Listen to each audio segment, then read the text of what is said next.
Bonjour à tous. Aujourd'hui, on va parler de la volatilité des marchés. Mais au lieu de la voir avec peur, on va la regarder avec un plan. L'idée, c'est de transformer ce qui ressemble à un danger en une véritable opportunité. Allez, on plonge dedans. Alors, commençons par le début, par cette fameuse anxiété que tout investisseur connaît bien. Ce sentiment qui prend aux tripes quand on voit les marchés commencer à chuter et qui nous amène à nous poser une question. Une question un peu fatidique. C'est ça, la question centrale, celle qui hante les esprits et qui bien souvent déclenche des décisions prises à la va-vite, sous le coup de l'émotion. On peut le dire, c'est le test ultime pour la discipline d'un investisseur. Et attention, soyons clairs, cette peur, elle est tout à fait légitime. Personne n'aime voir son portefeuille fondre, c'est stressant. Le problème, c'est que céder à la panique à ce moment précis, c'est souvent la meilleure façon de transformer une perte qui était temporaire en une perte bien réelle et définitive. Le point crucial qu'il faut vraiment intégrer, c'est que ces baisses, même quand elles sont spectaculaires, eh bien, elles font partie du jeu. Si on est là pour le long terme, et c'est bien l'objectif, il faut s'attendre à traverser des tempêtes. C'est tout simplement une réalité des marchés financiers. Alors, comment on fait pour changer la donne? Comment est-ce qu'on transforme cette angoisse en quelque chose de positif? Tout simplement en adoptant une nouvelle perspective. Il s'agit de voir la crise non plus comme une menace, mais comme une chance à saisir. Et voilà.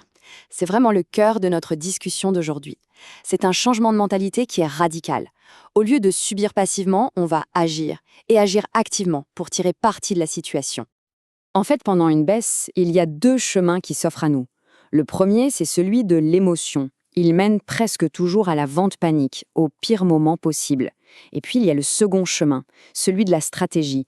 Et lui, il transforme cette même baisse en une période de solde. Une super occasion d'acheter à bon prix. Bon, pour pouvoir suivre ce fameux chemin de la stratégie, il ne suffit pas de le vouloir. Il faut être préparé. Il faut un outil. Et le premier, sans doute le plus important, c'est ce qu'on appelle la réserve stratégique. C'est notre filet de sécurité. Alors, concrètement, qu'est-ce que c'est? C'est une somme d'argent qu'on a mise de côté sur un support sans risque pour qu'elle soit dispo et surtout intacte quand on en aura besoin. On parle souvent d'environ 30% du capital total qu'on destine à l'investissement. Et cette somme, elle n'est pas là pour dormir indéfiniment. Non, elle a une mission bien précise. L'intérêt de cette réserve, il est double. D'abord, c'est une sorte d'assurance psychologique. Le simple fait de savoir qu'on a des liquidités disponibles, ça nous empêche de céder à la panique. Et ensuite, et c'est ça le plus important, elle nous donne les moyens de passer à l'action, de vraiment saisir les opportunités quand elles se présentent. Pour la mettre en place, c'est simple sur le papier. Mais ça demande de la discipline. D'abord, on fixe un pourcentage. Ensuite, on place l'argent sur un support sécurisé et liquide, comme un livret A par exemple. Et surtout, on se fixe une règle d'or. On n'y touche sous aucun prétexte, sauf bien sûr pour les fameuses opportunités de marché. Ok, maintenant qu'on a nos munitions avec la réserve stratégique, voyons comment on les utilise intelligemment. Et c'est là qu'intervient la deuxième partie de la solution, la méthode d'investissement en pyramide. Le concept, il est simple mais vraiment puissant. Au lieu d'investir toujours la même somme, on va investir des montants de plus en plus importants au fur et à mesure que le marché chute. Autrement dit, on renforce nos positions quand les prix sont au plus bas. Cette image de la pyramide, elle illustre l'idée à la perfection. La base de la pyramide, la partie la plus large, ça correspond aux plus fortes baisses du marché. C'est à ce moment-là qu'on investit le plus lourdement. Pourquoi? Parce que c'est là que le potentiel de gain est, logiquement, le plus élevé. Regardons un exemple concret pour que ce soit bien clair. Imaginons une réserve de 1 000 euros. Le marché baisse de 10%. On investit juste 10 euros. Tranquille. À moins 30%, là on passe déjà à 130 euros. À moins 50%, on déploie 260 euros. Et si le marché s'effondre de 60%, là on engage 340 euros. On voit bien la progression, hein. On achète de plus en plus agressivement à mesure que les prix deviennent attractifs. C'est une méthode mécanique qui élimine complètement les doutes.